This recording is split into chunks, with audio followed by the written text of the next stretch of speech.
Varahi silks వారి grand festive celebrations పొందండి 10,000 రూపాయలు ఆపై కొనుగోలుపై బంగారు నాణెం ఉచితంగా. ఫోన్ ట్యాపింగ్ కేసుపై స్పందించింది బీఆర్ఎస్. కేసీఆర్, కేటీఆర్, హరీష్ కు నోటీసులంటూ ప్రచారం ఉంది. అసెంబ్లీ తర్వాత నోటీసులంటూ కూడా కథనాలు వెలువడుతూ ఉన్నాయి. మీడియా కథనాలపై స్పందించారు మాజీ మంత్రి జగదీష్ రెడ్డి. సీఎం రేవంత్ రెడ్డిపై మాజీ మంత్రి జగదీష్ రెడ్డి షాకింగ్ కామెంట్స్ చేశారు. ఇవాళ లీక్ ఇచ్చారు. ఇవాళ ఏం లీక్ ఇచ్చారు? టెలిఫోన్ ట్యాపింగ్ కేసులో కేసీఆర్కు నోటీసు, కేటీఆర్ నోటీసు, హరీష్ రావుకు నోటీసు ఇస్తున్నారు.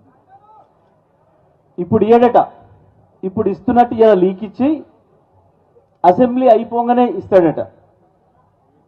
అసెంబ్లీ అయిపోగానే ఇస్తాడట. ఎంతకాలమైంది దీన్నే మాట్లాడబట్టి? వాడు ప్రభుత్వం ఏర్పడ్డ మొదటి రోజు నుంచి దీని గురించి 7 రోజు లేదు వాడు. దీనికి సంబంధించి మరిన్ని అప్డేట్స్ మా కరెస్పాండెంట్ వెంకట్ అందిస్తారు. వెంకట్, మీడియా కథనాలపై అయితే మాజీ మంత్రి జగదీష్ రెడ్డి అయితే స్పందించారు.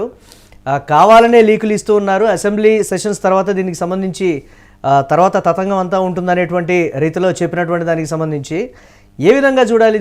దీని మీద నిజంగా కావాలనే లీకులు ఇస్తున్నారా, లేకపోతే దేనికైనా మేము సిద్ధమనేటువంటి రీతిలో బీఆర్ఎస్ పార్టీ వ్యవహరిస్తున్నటువంటి తీరుకు సంబంధించి ఎలా చూడాలంటారు వీటిని? మురళి, ఎప్పుడైతే కేసీఆర్ బయటకు వచ్చారో అప్పటి నుంచి కూడా బీఆర్ఎస్ బాడీ లాంగ్వేజ్ మారిపోయింది, బీఆర్ఎస్ నాయకుల మాట తీరు మారిపోయింది, అలాగే బీఆర్ఎస్ కార్యకర్తల సోషల్ మీడియాలో అప్రోచ్ మారిపోయింది. అంటే కేసీఆర్ రావడం లేదు, కేసీఆర్ ఇంకా సైలెంట్ అయిపోయారు, కేసీఆర్ పని అయిపోయింది, కేసీఆర్ ఆరోగ్యంగా ఇబ్బంది పడుతున్నారు, ఇక రాజకీయాలకు సంబంధించి బీఆర్ఎస్ పని అయిపోయింది అనుకున్న వాళ్ళందరికీ కూడా ఒక్క ప్రెస్ మీట్ ద్వారా కేసీఆర్ క్లారిటీ ఇచ్చేశారు. ఆయన మాట్లాడినటువంటి మాటల తర్వాత పరిస్థితి అంతా కూడా ఒక్కసారిగా మారిపోయిందనే విషయం అయితే అందరికీ స్పష్టత వచ్చింది. ఇప్పుడు ఈ ఫోన్ ట్యాపింగ్ అంశానికి సంబంధించి కేసీఆర్ తో పాటుగా హరీష్ రావుకి, అలాగే కేటీఆర్ కు, అలాగే మరికొంత మాజీ ముఖ్యమంత్రిగా పనిచేసిన కేసీఆర్ కు, వీళ్ళందరికీ కూడా నోటీసులు ఇచ్చేందుకు రెడీ అయ్యారు. అంటే ప్రభాకర్ రావును విచారించిన తర్వాత పలు సంచలన విషయాలు బయటపడ్డాయి. ఈ నేపథ్యంలోనే కేసీఆర్ ను కూడా ఇబ్బంది పెట్టేందుకు రెడీ అయ్యారు అనే వార్త అయితే వచ్చింది. ఈ నేపథ్యంలోనే దీనిపై మాజీ మంత్రి జగదీష్ రెడ్డి కాస్త ఘాటుగా రియాక్ట్ అయ్యారు. అంటే ఈ కాళేశ్వరం అంశం కానీ, అలాగే ఆ ఫార్ములా ఈ రేస్ అంశం కానీ, అలాగే కాళేశ్వరానికి సంబంధించి కొంత ఏదైతే తాజాగా ఎల్ఎన్టీ రిపేర్ చేయాలంటూ కూడా కోర్టు చెప్పడం, ఇవన్నీ కూడా కొంత బీఆర్ఎస్ పార్టీకి ఉత్సాహాన్ని ఇచ్చాయని చెప్పారు. ఈ తరుణంలో కేసీఆర్ బయటకు రావడం కూడా మరింత జోష్ ఇచ్చింది. దీనితోనే జగదీష్ రెడ్డి కాస్త ఘాటు పెంచారు. గత కొన్ని రోజులుగా కొంత అంటే కవిత దెబ్బకి ఆయన సైలెంట్ అయ్యారనే కామెంట్ వినపడింది. కానీ ఇప్పుడు రేవంత్ రెడ్డి విషయంలో, ముఖ్యమంత్రి రేవంత్ రెడ్డి విషయంలో తమను ఏం చేయలేరు, తమను ఏదన్నా చేస్తే తమకు ఇంకా మంచిది, అంటే ప్రజల్లో సానుభూతి వస్తుంది, కాంగ్రెస్ పార్టీ నాయకులు కూడా ఇలాగే మాట్లాడుతున్నారు కాబట్టి మేము కూడా ఇలాగే సమాధానం చెప్తాం, మా నాయకుడు అండ మాకుంది, ఇక భవిష్యత్తులో మరింతగా ప్రజా ఉద్యమాన్ని, ఏదైతే తెలంగాణ ఉద్యమాన్ని నడిపారో 2000 నుంచి, అదే విధంగా ఇప్పుడు ప్రజా ఉద్యమాన్ని నడపడానికి, ప్రభుత్వ వ్యతిరేక ఉద్యమాన్ని నడపడానికి, ప్రభుత్వ వ్యతిరేక ఓటు బ్యాంకును తమ వైపుకు తిప్పుకోవడానికి బీఆర్ఎస్ పావులు గడుపుతోంది. ఈ నేపథ్యంలోనే మన చంద్రబాబు నాయుడుపై విమర్శలు కానీ, అలాగే తాజాగా ఫోన్ ట్యాపింగ్ అంశంలో విమర్శలు కానీ మనం చూడవచ్చు. మరి ఈ ప్రభాకర్ రావు విషయం తర్వాత, అంటే ఈ అసెంబ్లీ సమావేశం తర్వాత నోటీసులు ఇస్తారు అనే ప్రచారం అయితే జరుగుతుంది. మరి దీనికి సంబంధించి ఎటువంటి పరిణామాలు ఉండబోతున్నాయి, అటు ప్రభుత్వ పెద్దలు ఎలా ఆలోచిస్తున్నారు? అయితే కాళేశ్వరం అంశానికి సంబంధించి సిబిఐకి కేసు ఇవ్వడంతో ఈ ఫోన్ ట్యాపింగ్ వ్యవహారం కూడా కేంద్ర దర్యాప్తు సంస్థలకి అప్పగించే అవకాశాలు ఉండవచ్చు అనే వార్తలు కూడా వస్తున్నాయి. అంటే దీనికి సంబంధించి రాజకీయ పరిణామాలు ఏ విధంగా ఉండేటువంటి ఛాన్స్ ఉన్నాయి? ప్రజల్లోకి నేను వస్తున్నాను, భారీ బహిరంగ సభలు నిర్వహించబోతున్నాను, తేదీలు కూడా ఖరారు చేయబోతున్నాను, పర్టికులర్గా కాంగ్రెస్ పార్టీనే టార్గెట్ చేసినటువంటి నేపథ్యంలో వస్తున్నటువంటి లీకుల కింద చూడొచ్చు అంటారా? దానికి మేము సిద్ధపడిపోయామని కూడా మీరు ఇందాక అన్నట్టు బాడీ లాంగ్వేజ్ కూడా కంప్లీట్గా మారిపోయింది. వారు మాట్లాడేటువంటి మాటల్లో వచ్చినటువంటి ధైర్యం కావచ్చు, ఇతరత్ర వాటిని ఎలా చూడాలంటారు?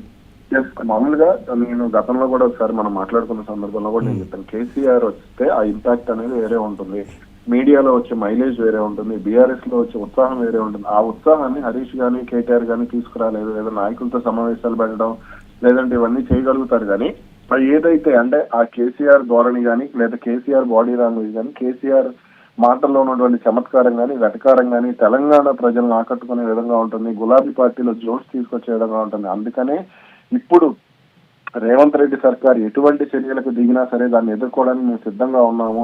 భవిష్యత్తులో ఎటువంటి కార్యక్రమాలు రాష్ట్ర ప్రభుత్వం చేసినప్పటికీ మేమేం చేయాలో మా దగ్గర ఒక ప్రణాళిక ఉంది. ఈ సాధారణంగా రాజకీయ కేసులన్నీ కూడా భారతదేశంలో సహజంగానే మారిపోయినాయి. 1990 బోఫోర్స్ వ్యవహారం దగ్గర నుంచి కూడా ప్రతి ఒక్కటి కొంత ఈ రాజకీయ అంశాలకు సంబంధించి నమోదైనటువంటి కేసులు కానీ, ఇప్పుడు ప్రజలు కూడా చూసే పరిస్థితి ఉంటుంది. అంటే ఈ కేసులకి అంటే ఈ కేసుల విషయంలో మనం గతంలో చూసుకుంటే ఇప్పుడు ఏదైతే ఆ ఏపీ మాజీ ముఖ్యమంత్రి జగన్మోహన్ రెడ్డి కానీ, లేదంటే మరి తమిళనాడులో డిఎంకే కానీ, ఇవన్నీ కూడా వీళ్ళందరూ కేసులు ఎదుర్కొన్న వాళ్ళు. అయినా సరే అధికారంలోకి వచ్చారు. ప్రజలు కూడా పెద్దగా వాటి గురించి పట్టించుకునే పరిస్థితి కూడా లేదు. కాబట్టి ఒకవేళ అరెస్ట్ అయితే మాత్రం వాళ్ళపై సింపతి వస్తుంది. ఎలాగైతే 2023లో చంద్రబాబు నాయుడుని అరెస్ట్ చేసినప్పుడు సింపతి వచ్చిందో, ఇప్పుడు ఒకవేళ కేసీఆర్ ని అరెస్ట్ చేసినా లేదా కేటీఆర్ ని అరెస్ట్ చేసినా సరే వాళ్ళకి సింపతి పెరిగే అవకాశం ఉంటుంది. అందుకనే దీన్ని ఎలాగైనా సరే ఫేస్ చేస్తామనే ధీమాలోనే వాళ్ళు కూడా కనపడుతున్నారు. Yes, right. Thanks for updates Venkat. ఇక దీనికి సంబంధించి జగదీష్ రెడ్డి చేసినటువంటి కామెంట్స్ అయితే బీఆర్ఎస్ పార్టీలో పెరిగినటువంటి కాన్ఫిడెన్స్ లెవెల్స్ని అయితే చూపిస్తున్నటువంటి పరిస్థితి ఉంది. ఇక ఫోన్ ట్యాపింగ్ కేసుకు సంబంధించి అయితే బీఆర్ఎస్ స్పందించినటువంటి బ్రేకింగ్ న్యూస్ అయితే చూస్తున్నాం. దీనికి సంబంధించి కేసీఆర్, కేటీఆర్, హరీష్కు అసెంబ్లీ తర్వాత నోటీసులు అంటూ కూడా తీవ్ర ప్రచారం జోరందుకుంది అనేటువంటి మాట. ఇది కావాలనే లీకులు ఇస్తున్నారనేటువంటి దానికి సంబంధించి కూడా జగదీష్ రెడ్డి చేసినటువంటి కామెంట్స్ మీద బ్రేకింగ్ న్యూస్ చూస్తున్నాం. ఇవాళ ఏం లీక్ ఇచ్చిండ్రు? టెలిఫోన్ ట్యాపింగ్ కేసులో కేసీఆర్కు నోటీసు, కేటీఆర్ నోటీసు, హరీష్ రావుకు నోటీసు ఇస్తున్నారు. ఇప్పుడు ఏడట, ఇప్పుడు ఇస్తున్నట్టు ఇలా లీక్ ఇచ్చి అసెంబ్లీ అయిపోగానే ఇస్తాడట. అసెంబ్లీ అయిపోగానే ఇస్తాడట. ఎంతకాలమైంది దీని మీద మాట్లాడబట్టి? వాడు ప్రభుత్వం ఏర్పడ్డ మొదటి రోజు నుంచి దీని గురించి 7 రోజు లేదు వాడు.